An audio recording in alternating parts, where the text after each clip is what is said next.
Goldilocks is the story of a little white girl who wanders into a forest. She finds a home that doesn't belong to her. Enters in the same way that her ancestors came into Africa. Uninvited. Searching for something that she can call her own. She walks into the kitchen. Finds bowls of food and decides to eat them. The first bowl was too hot, Too spicy, too much seasoning, too salty, too much culture. For her taste buds, felt like a hot comb to her tongue. The second bowl was too cold. The third bowl was just right.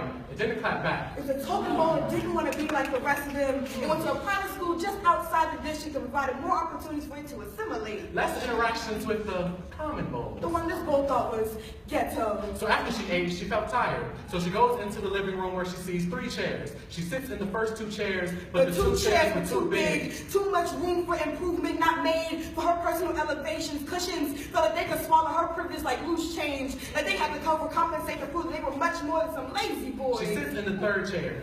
This chair was just right, she said, but as she sat down, it broke, letting her know that the chairs don't exist for her comfort. Don't live to please her. That they would rather break into pieces than give her a seat at our table. Just like the kings and queens that committed suicide before working on their field. So now she's sleepy. She goes into the bedroom where she sees 3 beds. She laid in the first bed, but it was too tough. She laid in the second bed, but it was too soft. The third bed accommodated her whiteness, made her feel comfortable. The bears finally come back. They realized there's been an intruder in their home. Everything was ruined, Eaten, ruffled, misused, disenfranchised, gentrified, messed up. up. They look around to find Goldilocks sleeping in Papa Bear's bed. She jumps as if they broke into her home, as if Goldilocks was innocent. As if she didn't take everything. A pure example of entitlement, how she assumed that her skin color would provide her access to everything. Goldilocks was triggered by people who wouldn't accommodate her. That didn't make her comfortable. That broke her fragility. She ran out of the house screaming for help. Something that white people are very accustomed to do when they realize that they've done something wrong. I'm sure that Goldilocks never realized that she overstepped a welcome that was never given to her. She destroyed an entire place for her own selfish interest. They didn't think about the people that already lived there. What is it with white people?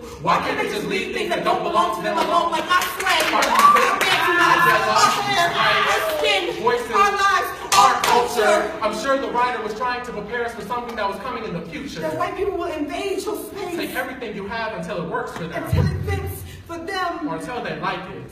One day, the bears will speak up. Give her something to actually be scared To of. scream for help. To teach her to stop invading our spaces. The day is coming when the whole forest will rise up.